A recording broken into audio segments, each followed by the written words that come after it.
emotionally. And then, just when the victim is about to give up, they drop a breadcrumb, a really sweet text message, a generic compliment, a halfway decent Friday night watching a movie. And the victim just eats it up. They feast on it. Because it gives them hope. It makes them think, see, he's still in there. That nice guy I met in the beginning is coming back. But it's never actually enough to make you feel safe or full? Never. It's just exactly enough to keep you from walking away. Okay, hold on. I get the psychological manipulation of breadcrumbing. That totally makes sense. But you mentioned earlier that there's actual biology involved here. A lot of biology. That we stay because our specific brain chemistry is literally being hacked. Hacked is the absolute perfect word for it. To understand why people don't leave when the bad stuff starts, you have to understand this concept called intermittent reinforcement. Intermittent reinforcement. Break that down for us. Okay, let's use a quick analogy. Imagine you're in a casino and you have 2 slot machines in front of you. Machine A is completely broken. Every single time you pull the lever, you win $5. Every time.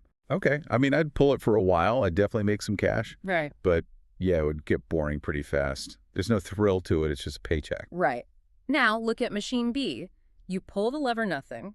You pull it again, nothing. You pull it 10 times, and suddenly, ding, ding, ding, you win $100. Okay. Then you get nothing for 20 pulls, then a tiny win, then a huge win. Which machine keeps you sitting in that chair for 12 hours straight? Oh, machine B, absolutely. Because you're chasing the win.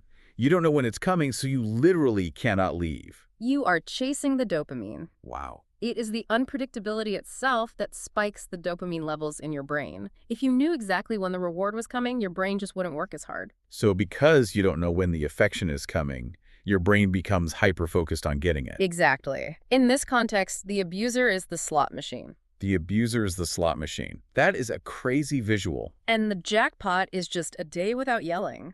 Or getting a bouquet of flowers after a week of being completely ignored. And Psych Central breaks down the biochemistry here, right? It's a whole cocktail of hormones. It is. It's dopamine, oxytocin, and adrenaline. That sounds absolutely exhausting. And really dangerous. It's highly addictive.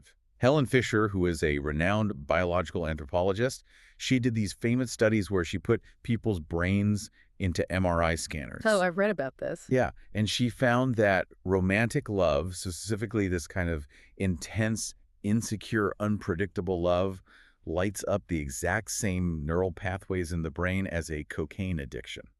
Literally the same pathways. Identical. Okay, so that explains the love part or the addiction to the highs. But we're talking about trauma bonds and toxic relationships here. Where does the fear come into the biology? Because last I checked, cocaine doesn't usually scream at you. That's the twist. And honestly, this is the darkest part of the trauma bond. Lay it on us. Fear spikes your adrenaline and your cortisol. When you are terrified that your partner is going to leave you or hurt you, your stress hormones just go completely through the roof. You are in full fight or flight mode. Right, your body thinks you're being chased by a bear. Yes.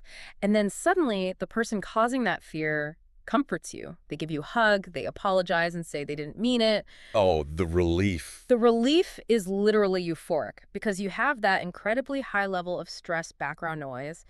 The comfort feels 10 times more powerful than it ever would in a normal, boring, safe relationship. Because the low is so low, the return to baseline feels like a massive high. Exactly. You are biologically wired to seek safety and validation from the exact same person who is endangering you.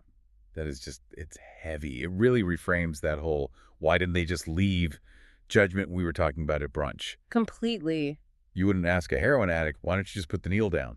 I mean, you might, Yeah. but you would at least understand that there's a massive, painful withdrawal process involved. Precisely. You are battling your own body. And if the biology wasn't enough to keep you trapped, we have the psychology of survival working against us too.